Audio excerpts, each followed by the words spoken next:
Welcome back to College Football Addiction. We got some comments and folks on social media, folks in the YouTube, that when we did our Big 12 breakdown and didn't really give West Virginia a lot of love, people said, well, you're just being a hater. And to be fair, I wasn't really being a hater. I have loved watching West Virginia football for a long time. We've had Coos from Coos' Corner on, but they said, look, we still have a shot theoretically to go to the playoff.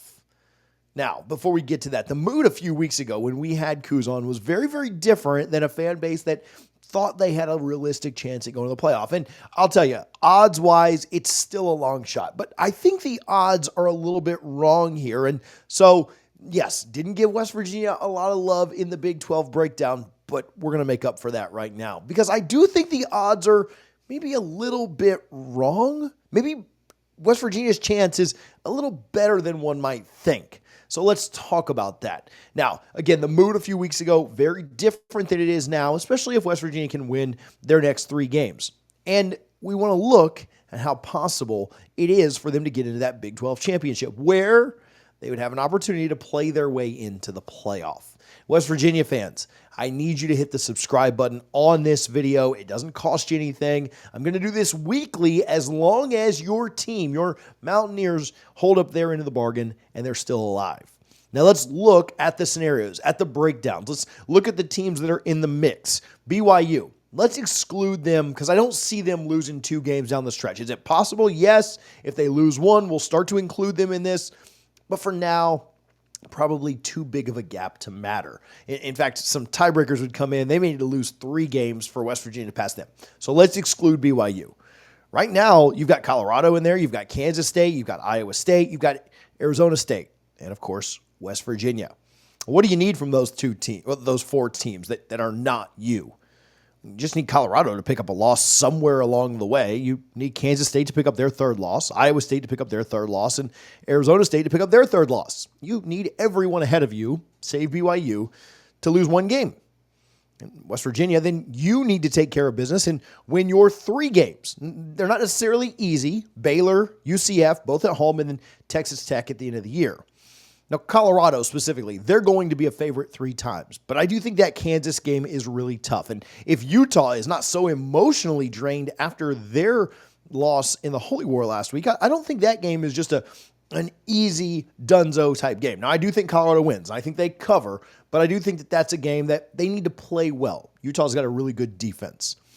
But on Colorado specifically, I'd say there's a decent chance that they drop 1. That game on the road, neutral site, but on the road at Kansas, it seems like the most likely of the 3. I think they're going to beat Oklahoma State. I do think they beat Utah this weekend, but I certainly say that Colorado is not a lock to win 10 games and finish with a 1 loss in the 1 L in the loss column. I'd pick them in each one of their games. I do want to clarify that for any Buffs fans watching that want to jump on me. I do think Colorado is going to win each of the last 3 games, but it's not out of the realm of possibilities for them to lose. And then if that was to happen, you now need Arizona State, Iowa State, and Kansas State to each drop a game. As luck would have it, Mountaineers fans, a lot of these teams play each other down the stretch. You know this. Kansas State and Arizona State play this weekend. Somebody of that foursome is getting their 3rd loss. BYU plays Arizona State next weekend. Kansas State plays Iowa State the last weekend of the year. So like we said, Kansas State and Arizona State play this weekend. One's going to eliminate each other. Ideally, for West Virginia, you would want Arizona State to win that game. Why? Because the very next week, Arizona State plays BYU.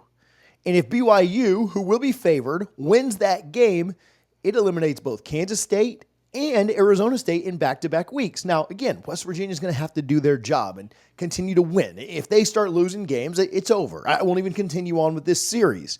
But very quickly, you could have 2 of the 4 teams ahead of you out in just 2 weeks. Then the very last week of the year, you've got Kansas State against Iowa State. And right now, as it stands, I think Kansas State is a favorite there in that game. It's in Ames. I know that's tough. I'm not saying it's a lock. But if it plays out like we said, Kenny Dillingham and the boys get the upset, and then BYU beats them, and then Kansas State beats Iowa State, you're nearly there. And then it just comes down to that Colorado schedule. Can they drop 1 game for West Virginia to slide in? Now, That is a really specific scenario. And obviously, it's probably not going to go down as pretty as I just painted it out for you, but that's not the only way that it works. Iowa State plays a really good Cincinnati team this weekend. Kansas State plays them next weekend. Now, I don't know that Cincinnati wins both of them, but it wouldn't surprise me at all if they won one of them. And if they win both of them, then West Virginia's certainly cooking with gas. Arizona State has not only the two games we talked about against Kansas State and BYU, but they also have a rivalry game at the end of the year. So don't count that as a sure win for the Sun Devils either. Now, what would happen if West Virginia and Colorado both finished with 2 conference losses? Well, West Virginia owns both tiebreakers that would come into play, both record against common opponents and opponents' winning percentages. But there are 3 weeks left of games, so that second one is probably not finalized just yet. Now, obviously, West Virginia fans, I understand. You're going to say, well, we just got to take it one game at a time, and we just got to take care of business, and you got to focus on the opponent ahead of you. And that is absolutely right. But you and I aren't playing in this game, so we can have a little fun with some of these scenarios. At home versus a 5-4 Baylor team where West Virginia's a very slight dog. If they can win this weekend, they will still be alive. No matter what else happens on the schedule, they will still be alive. And they'll move ahead of at least one team. But with how crazy the Big 12 has been this year, would you be surprised at all if you moved ahead of 2 teams? Would you be surprised at all if there weren't a couple of upsets that happened? I certainly wouldn't. Not this year, not in this Big 12 that we've got going on. I know BYU has made their way through undefeated, but at times they certainly have not looked like an undefeated team has looked. Now, team of destiny, maybe they just always find a way, and maybe they find their way the rest of the year and continue to win out and then go to the Big 12 championship and win that too. Who knows, right? 13-0 is certainly in the cards for them.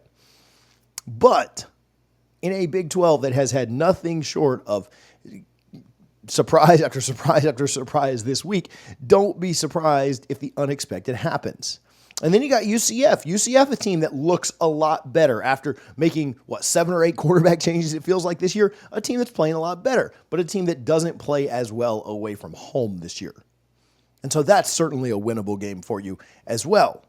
And then the Texas Tech game at the very end of the year. That is a very tough one. A team that played Colorado extremely close. A team that has pulled some upsets this year. But a team that's also susceptible to losing games at home by double digits. West Virginia, again, needs to focus and take care of the things they can take care of. But viewer out there, TJ, me saying all this, we're not playing. At least I hope on a Friday night before a big home game. West Virginia players are not watching this. Coaching staff is not watching this. But in the back of the coaching staff's mind, they know all these scenarios. They know what's on the line. And for Neil Brown and his staff, they understand how much this could mean. Heck, even if you just win out and you go 10-2 and you miss it by a game because Colorado ends up winning out too, and you miss it by one conference game, finishing third in the conference would be a big deal for West Virginia.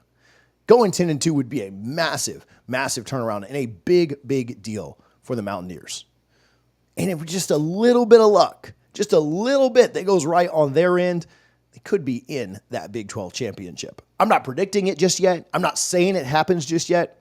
But I think the odds are there, at least based on what everyone else has on their schedule, for you to have a chance. Now it's up to West Virginia. It's up to the Mountaineers to take care of their business, to go 3-0 down the stretch. Listen, I'm not a huge Baylor fan. I'm not anti-Baylor. I don't really have a strong preference there at all. I've told Coos, and I've talked about this on this channel before, I used to love watching Slayton and White and those guys back in the day when the USF, I live in Tampa, USF West Virginia rivalry was at the top of the charts, one of the best in the sport back there in the mid-2000s. I remember that. And so I've always had a little bit of a soft spot for West Virginia. I've got a lot of friends that are West Virginia fans because they're up from that area. And I may be pulling for you a little bit this weekend when you do take on Baylor. If you're able to find the win, we will do an update video that's much like this. Less chaotic, less confusing, less scenarios because there will just be 2 weeks left. Everybody will have 2 games left. And we will talk about it here on College Football Addiction. So make sure you're subscribed and give me a big old win tomorrow against Baylor so we can keep doing this. I appreciate you guys for tuning in. I appreciate you hanging out here on college football addiction.